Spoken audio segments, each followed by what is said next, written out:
कल आप जिस प्रोफेशन की ओर आगे बढ़ रहे हैं,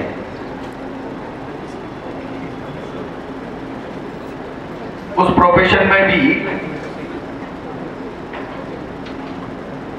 आपके सामाजिक सरोकारों की बहुत महत्ता होती है। और आज जो छोटा सा कार्यक्रम कर रहे हैं, इसका महत्व अपने आप में कितना है। हमारे स्वभाव को वैसा बनाना, परस्पर मिलना और मिलने पर संवाद होना और संवाद से सरोकारों का बढ़ना। मैं समझता हूं इन कार्यक्रमों की केवल आपस का मनोरंजन करने का कार्यक्रम नहीं, इनकी अपने आप में एक उपयोगिता है। अपने स्वभाव को ऐसा बना लेना कि मेरे संपर्क, संबंध और सरोकार, मिलनसारिता, ये मेरे प्रोफेशन के लिए भी आवश्यक है। और ये इसलिए आवश्यक है, कई बार हमारे समाज में लोग,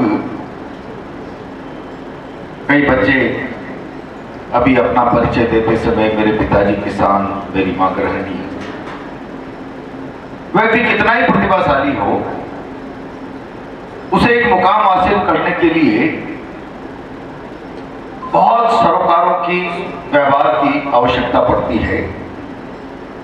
चाणक्य ने एक श्लोक बोला, कुशला अपि शिल्पना विना संगठना किंचितम कला करते अलौकिकम।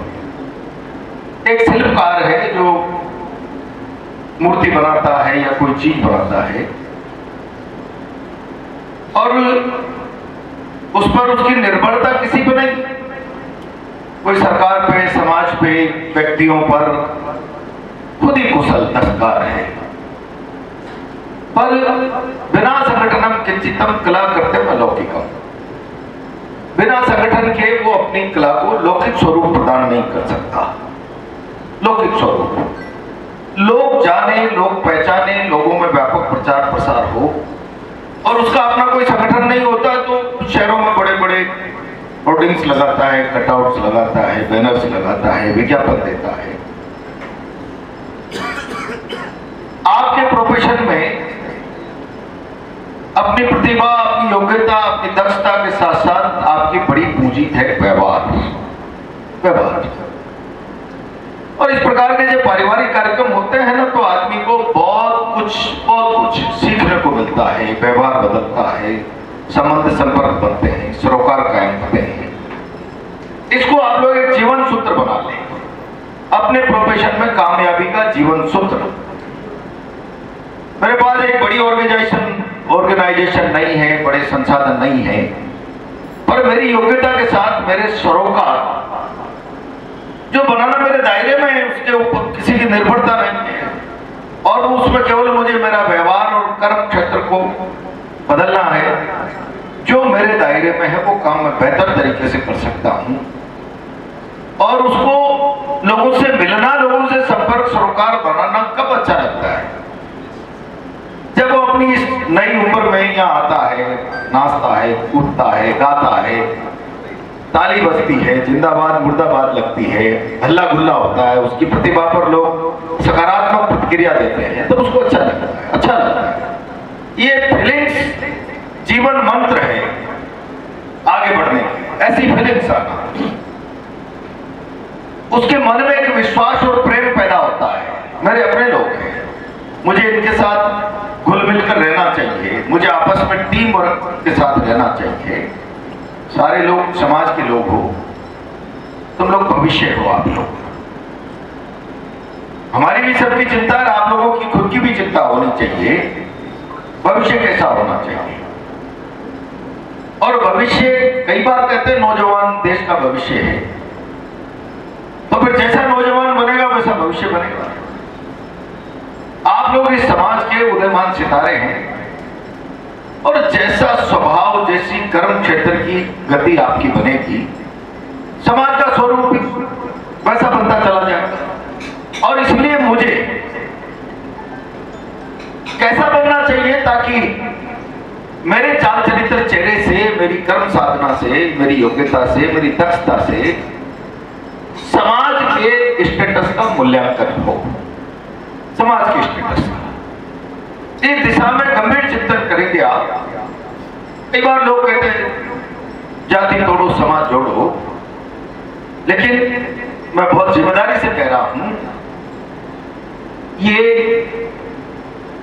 किस तरीके का बयान है मैं इस पर टिप्पणी नहीं करना चाहता, लेकिन समाज के बारे में कोई व्यक्ति चिंता करता है कि समाज मजबूत होना चाहिए, मैं किस तरीके से अपनी प्रतिभा का प्रदर्शन करके या अपनी क्षमताओं के आधार पर या अपने आप को मजबूत करके एक व्यक्ति मजबूत होता है तो समाज को मजबूती मिलती है। एक आदमी दक्ष होता है तो समाज की दक्षता में परिवर्तन आता है। और सभी लोगों का दायित्व अंतर्गतवा देश और समाज के प्रति है, और दोनों एक दूसरे के पूरक हैं। किसी भी एक जाति के, एक समूह के स्वरूप को विकसित बनाए बगैर, उसको दक्ष और मजबूत बनाए बगैर आप संपूर्ण राष्ट्र की मजबूती की, उसकी दक्षता की कल्पना नहीं कर सकते हैं। और इसीलिए हम लोगों को, चूंकि हमारे सामने चुनौती ज्यादा है, कहता है अभी दुनिया के बहुत सारे देश विकसित है, भारत विकासशील है, यानी विकास की ओर गतिमान है।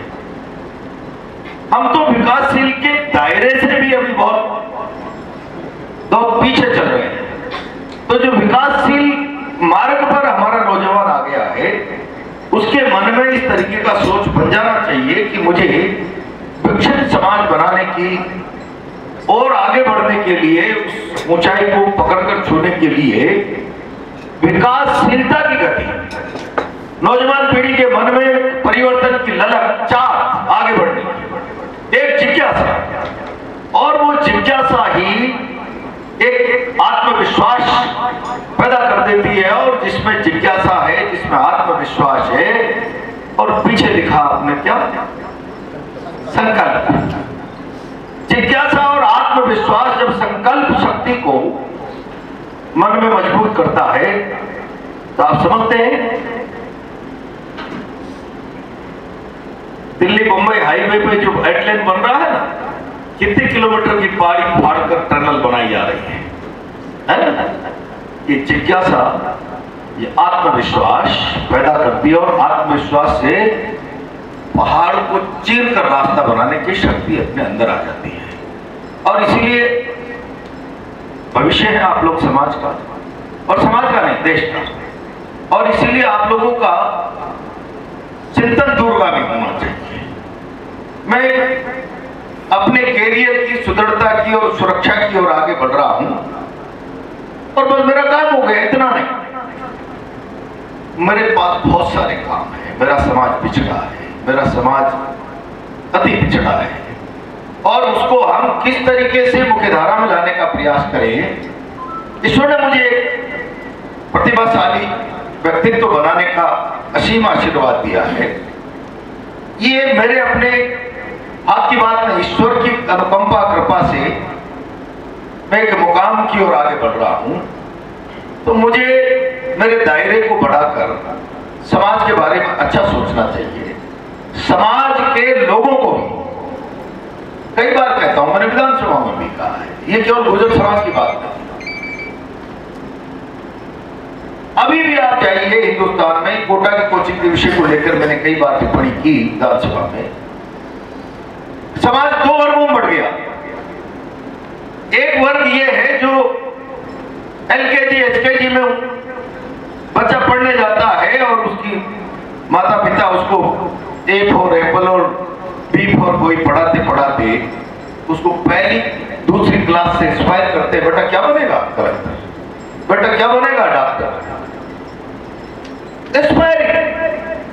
यानी उसके सामने रास्ता बचपन से, क्योंकि उसका अभिभावक अवेयर। और हिंदुस्तान का एक बड़ा तबका जिसका अभिभावक अवेयर नहीं है, और हम तो उसमें भी बहुत एक्सट्रीम पीछे की लाइन में खड़े हैं, एक्सट्रीम पीछे की लाइन में। वो हजारों लाखों की तादाद में वो बच्चा जब तक स्कूली एजुकेशन पार करने की स्थिति में आ जाता है, वो टारगेट के प्रति संकल्पित नहीं हो पाता। मेरा लक्ष्य क्या है, मेरा टारगेट क्या है, इसलिए एक समाज वो हो गया जिसके अभिभावक एक निश्चित अवस्था में पहुंचने से पहले बच्चे के सामने एक टारगेट खड़ा कर देते हैं। हालांकि उसके दुष्परिणाम भी आ रहे हैं कोटा में, पर एक समाज वो है अभिभावक को सुबह शाम कमाने खाने और अपनी जिंदगी की व्यवस्थाओं के कारण अपने बच्चे के सामने भविष्य का मार्ग निर्धारण करने का सोच ही नहीं बन पाता। तो फिर मैं जो समाज का एक जिम्मेदार व्यक्ति हूं, मुझे अभिभावक नहीं, अभिभावक के नाते सहयोगी की भूमिका, एक सोशल वर्कर, क्योंकि सामाजिक सरोकार अगर मैं बढ़ाऊंगा, मैं आज डॉक्टर साहब हमारे सामने बैठे हैं, इनसे बड़ा उदाहरण इस राजस्थान में कोई दूसरा नहीं हो सकता।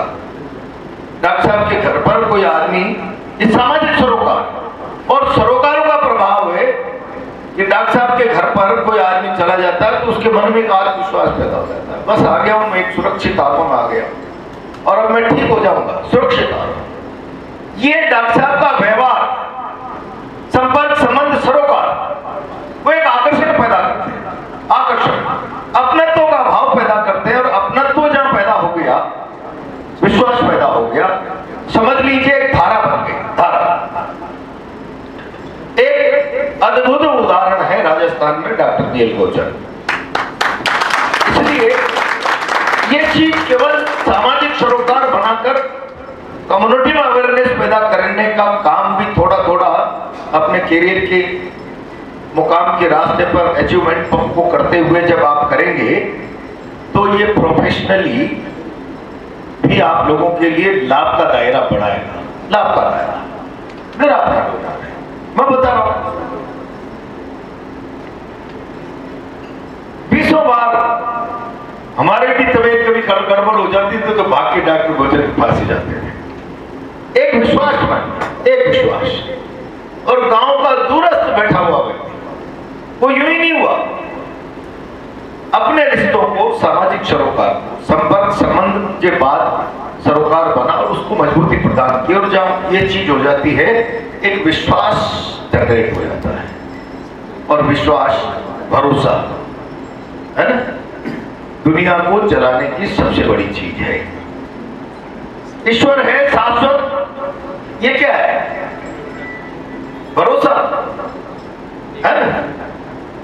आपके और मेरे बीच में कोई चीज है, विश्वास, ये भरोसा, संपर्क संबंध, जिसमें हम एक दूसरे के प्रति संकल्पित हो सकते हैं मदद करने के लिए।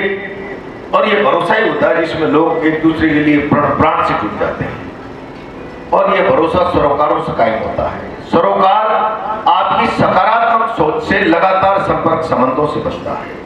और इसीलिए इस मेडिको मीट में आप लोग संकल्प के इस कार्यक्रम में ये भी संकल्प लें कि मैं अपने एजुकेशनल कैरियर के मुकाम को अचीव करते हुए प्रोफेशनली एक साउंड व्यक्ति बनूं। उसके लिए मैं पहले सोशल बन जाऊंगा तो अपने आप ही मेरा एक प्लेटफॉर्म बन जाएगा। और सोशल बनना मेरा इसलिए जरूरी है कि ये मेरे समाज की रिक्वायरमेंट है, रिक्वायरमेंट है, अपेक्षा है। जिम्मेदार लोग, अगुआ लोग, आज प्रधान जी वगैरह बैठे हुए हैं, कोई भी बात होती है, वर्षों से मैं देख रहा हूं, आपस का एक विश्वास लोगों का होता है, हमें आपस में सहयोग करेंगे, मदद करेंगे। और इस विश्वास को कम्युनिटी के प्लेटफॉर्म पर बहुत लंबा करें।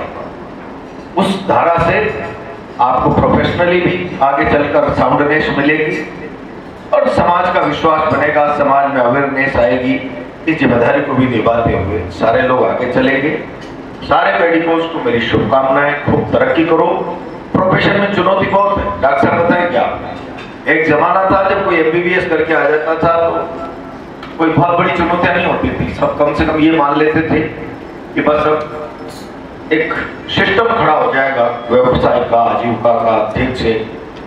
अब जिस तरीके से लगातार देश में आबादी के रेशो में मेडिकोज खड़े किए जाएंगे तो फिर आप लोगों के बीच में भी प्रोफेशन की प्रतिस्पर्धा बहुत तेजी से बढ़ती है, बढ़ने वाली। इतने मेडिकोज पहले सीमित दायरा था, जनसंख्या के अनुपात में सीमित मेडिकोज होते थे। अब वो आने वाले समय में कुछ चंद सालों में आप देखेंगे 10 साल 15 साल वहां भी आपको गौर कंपटीशन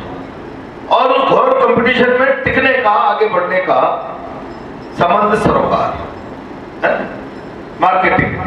अब मार्केटिंग है आपके व्यापक संपर्क, व्यापक संबंध और उससे संबंधों की मजबूती, सामाजिक सरोकार और सब होगा। आपका प्रोफेशन भी बढ़ेगा, समाज का विश्वास भी बढ़ेगा, हमारे मन में भी आत्मसंतुष्टि होगी। और इसीलिए आप अपने इस सोशल वृत्ति को साथ चलते हुए आगे बढ़ेंगे, कुछ समाज के बारे में भी चिंतन करते रहेंगे। यानी आपके पीछे से जो पीढ़ी आ रही है, मैंने कहा ना राजस्थान में अभी समाज दो धाराओं में बटा हुआ है। एक अभिभावक को पता ही नहीं है कि मुझे मेरे बेटे को क्या लाइन देनी है, उसकी तादाद बड़ी है, हम उसका हिस्सा हैं, हम उसका हिस्सा हैं। आधा % भी हम दूसरी सोसाइटी का हिस्सा नहीं, आधा % है ना। और इसीलिए हम अपने समाज के बारे में भी चिंता करें, आने वाली पीढ़ी को हम कैसे रास्ता दिखा सकते हैं। बच्चे जो पढ़ रहे हैं, जो कंपटीशन की तैयारी कर रहे हैं, डॉक्टर साहब करते रहते हैं कोचिंग करने वाले बच्चों को संभालना करना, ये आप लोगों को भी करना, उनको मोटिवेट करना, इंस्पायर करना। कुछ और अभिभावक अगर कोई आते हैं गाइडलाइन मांगते हैं तो उसके बारे में, और धीरे धीरे धीरे धीरे धीरे हमारी उपस्थिति जब तुलनात्मक नजर आने लगेगी तो अपना चेहरा पूरा हमारा साफ सुथरा नजर आने लगेगा। उपस्थिति मार्क कर देती है प्रेजेंट, तो हमारी उपस्थिति नजर आने लगे। इसके लिए केवल मैं नहीं, और लोगों को भी मुझे इस दिशा में प्रेरित करना है, मार्गदर्शन करना है। आने वाले हमारे पीछे की पीढ़ी को, बच्चों को भी हमें दिशा देनी है। इस दिशा में सारे मेडिको सोचें, अपने बारे में तो सभी सोचते हैं, समाज के बारे में भी सोचें। मेरी शुभकामनाएं, खूब तरक्की करो, आप सबका भविष्य उज्जवल हो और आप सब समाज के सितारों के रूप में चमकें। मेरी ढेर सारी शुभकामनाएं। मैं रुकता